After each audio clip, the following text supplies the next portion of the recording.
So guys, ito yung unit na carrier. Ito may problema. Namamatay yung compressor. Ngayon, titingnan natin kung anong problema. Nagtitrip. So baka may problema tong ano. Can you on the breaker, this one? Can breaker? Try natin because try. So hindi naman natin na ano yung thermostat dun sa baba. So tingnan natin. Ang gagawin natin, ang technique natin gagawin dito, post na natin yung contactor. Dahil yan, nakakoneksyon na naman sa ano yan sa contactor dito. Itong common na to. Ayan, i-supply to So ipipress na lang natin to para malaman natin. Hindi naman siya i-stack up. Okay naman. So titingnan natin, ipipress na lang natin kung gagana. Ayan, gumana lang compressor pero yung condenser fan hindi gumagana. So may problema. Ayan. Baka may problema tong ano. May problema tong capacitor. So, can you off the breaker?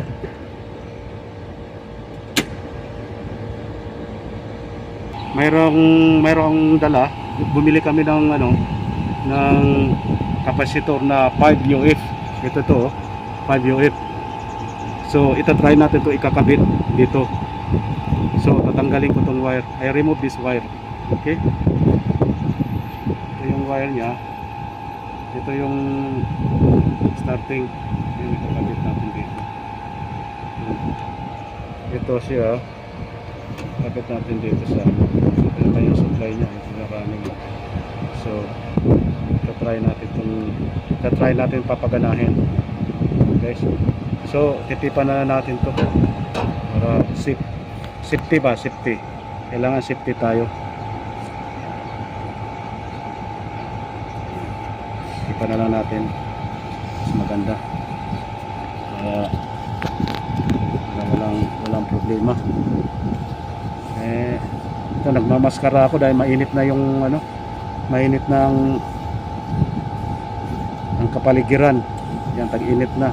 Tapos na rin yung cold season. Ayun, tag-init na naman. Ayan. So, itatry natin ito papaganahin.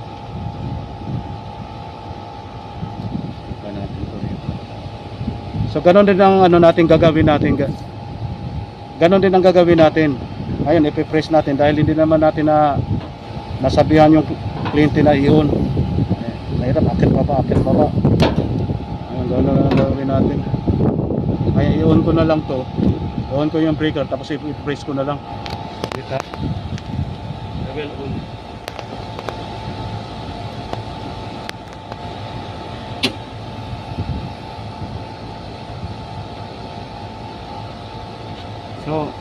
So ganon din ang gagawin natin. I-press lang na natin itong contactor kung gagana tong condenser fan.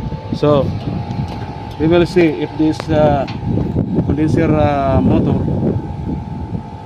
will run. Ayun guys, so yung compressor gumana. Yung condenser motor. Ayan, gumana na yung condenser motor.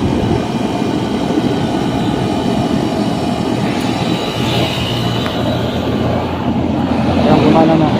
Ang kanina, hindi gumana yung kanina condenser motor. Sira yung capacitor. So okay na. Yun lang isi-share ko sa inyo. Yun, sandali lang. Palitan na ng capacitor. Ayun, gumana.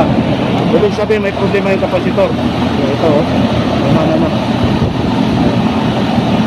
Okay. Thank you for watching. Ayun, maraming salamat. Thank you very much. And don't forget to subscribe my YouTube channel.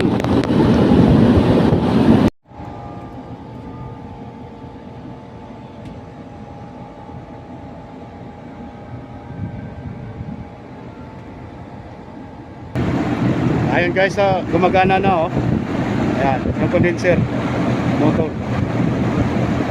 Okay na. Ang problema lang kapasitor. Nagte-trip yung namamatay yung compressor dahil yung condenser motor hindi gumagana. Siyempre, nagte-trip siya. Patay-sindi siya. Dahil yung condenser motor hindi gumagana. So ang problema kapasitor. So ito gumagana na.